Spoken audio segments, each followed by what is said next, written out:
Kasi wala akong liner na, wala akong sharpener na maliit, ay na malaki.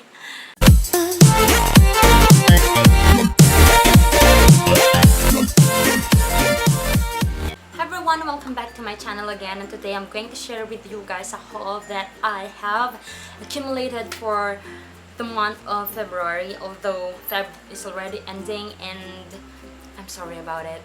Some of you guys have suggested that I should do an Ask Mia segment here in my channel, and yeah, I think that's a good idea, but I don't know, hindi ko alam kung gagawin ko yun kasi wala namang nagtatanong sa akin. But if you have questions or if you do want me to make such video, just comment down below with hashtag Ask Mia kung may tanong man kayo na gusto nyo malaman.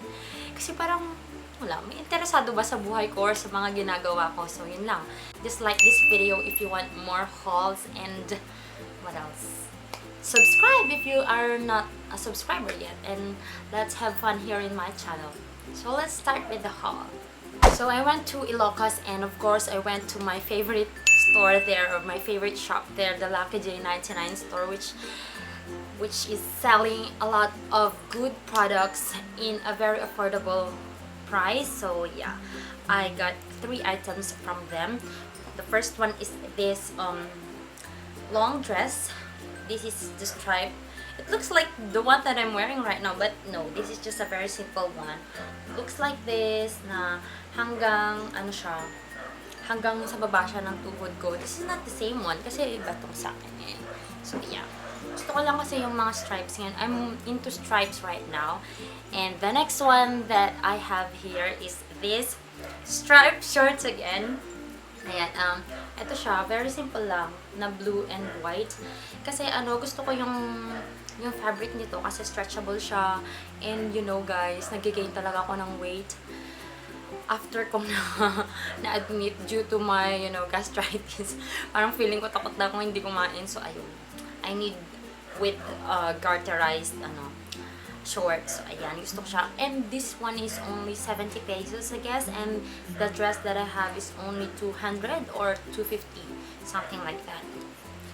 And the last one that I got from them is this kimono here, na parang pastel blue with tiny pink roses. So ayan. So that's all that I got from Lucky J99 store. So if you are from Ilocos, kung taga-Narvacan ka, visit mo yun. Ang daming magaganda. Lalo na dun sa mga petite girls kasi ang dami na nilang talagang mura, less than 100 pesos. Dami mo nang mabibili sa 500 mo. So yun. So the next one that I got is pagbaba ko, kasi sa Magic Mall yun. So pagbaba ko, pumunta ako sa department store.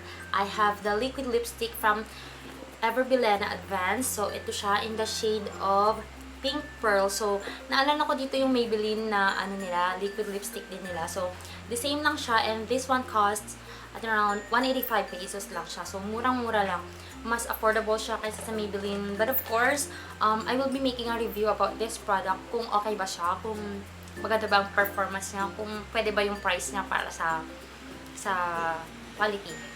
So, the next store naman na pinuntahan ko, dito na sa Urdaneta, dito sa Pangasinan na siya, ay pumunta naman ako sa, of course, my favorite store, sa HBC, and I got the Sansan HD High Definition Foundation with SPF 30 in the shade Natural. Ito yung one of my favorite foundations talaga siya, kasi meron siyang, tapos ang ganda ng packaging niya, tapos meron siyang pump. So, ito siya, gustong-gusto ko siya. Meron ako dyan isang ganito pa, pero in the shade of olive, tsaka paubos na siya, so I need this one. And nag-sale siya kasi ang original price nito is 205, so nakuha ko lang siya ng 100.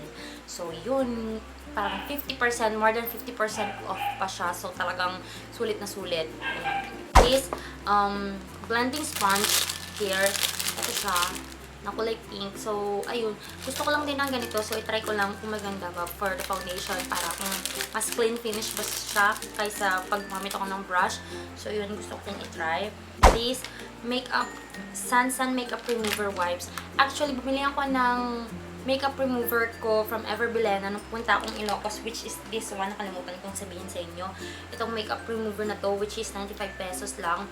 Kaya lang pagpunta ko ng HBC, nakita ko to, and naging 40 pesos na lang siya and the original price is 60 pesos. So, ayun. Kinuha ko na para pag tinatamad na ako, di ba? Lalo na pag galing akong duty, ayoko matulog talaga na may makeup. So, pag tinatamad na ako, at least matatanggal ko yung makeup ko ng madalian using this one. And, maganda naman siya. Alu, my first eyeliner. Kasi gusto ko to kasi malaki siya. Saan ba? Pwede ko pa siyang likod. Ayan. Malaki siya na eyeliner. Ayan. Eyeliner Colors and Session Glam Rock. Gustong gusto ko to kasi meron siyang glitters. So, ayun. Black lang siya. Tapos, meron siyang glitters. And, ano to, 60 pesos yung original price niya. Nakuha ko lang din siya ng 30 pesos. So, yun.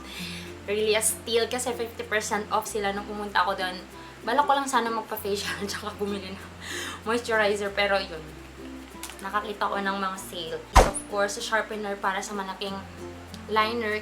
Kasi wala akong sharpener na malaki para dun sa eyeliner ng Alu. So, I got this cosmetics na sharpener. Yun. Tapos, pagpunta ko ng counter nila, they gave me a free eyeshadow, which is the blue one. Pero sabi ko, may blue na kasi ako, tsaka mas hindi ko din nagagamit. Actually, I have three shadows na blue. Hindi ko nagagamit. Nagamit ko lang siya nung gumawa ako ng Queen of Hearts ko na makeup. Actually, it wasn't a tutorial, pero ginawa ko siya for our costume party. If you want to see a makeup tutorial of the Queen of Hearts, yung makeup ko na ginamit ko doon.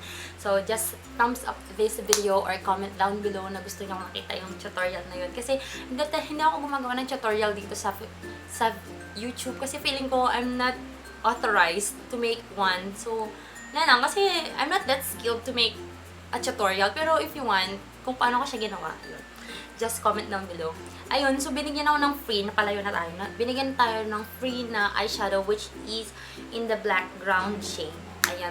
Free siya kasi may nakuha ako, may nabili ako na worth 200 pesos na yung mga sansan nila. And of course, I went to Watson's and I bought a lot of things. Ayun. First one that I have here is this 2 Aqua Moisturizer Whitening Vita in the sachet one and in the tube one.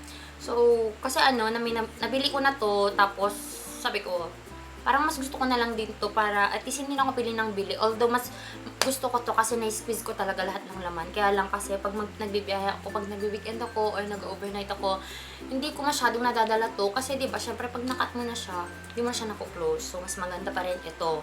Kasi nako-close siya. Are these 2-minute whitening miracle. So, ayan siya. So, gusto ko siyang gamitin kasi new product siya. Although hindi siya new product, parang ngayon ko lang siya binili. If you want me to make a video of this, kung paano siya gamitin or ano yung review ko, just comment down below or thumbs up. This eye white, so maka-eye white. Maka-eye white talaga, BBholic Everyday BB Cream. So, it's in the shade light. 24.50 lang siya. This Everbelena Advanced Perfect Eye Concealer na naka-stick siya. Ayun. And the next one is this Quick FX Eye Lift Cream. Nakita ko to kay sis Andrea Bautista. So, hi sis if you're watching my video. Nakita ko to kasi nursing student siya. So, sabi ko, baka pwede din sa akin kasi laging nangingitim itong mata ko. As you can see guys, kahit nagkukonceal na talaga ako, ang itim talaga ng mata ko dito ko. Sa mga vlog kong itim talaga. So, ayun. And the last one here in my haul is this Charcoal and Cypress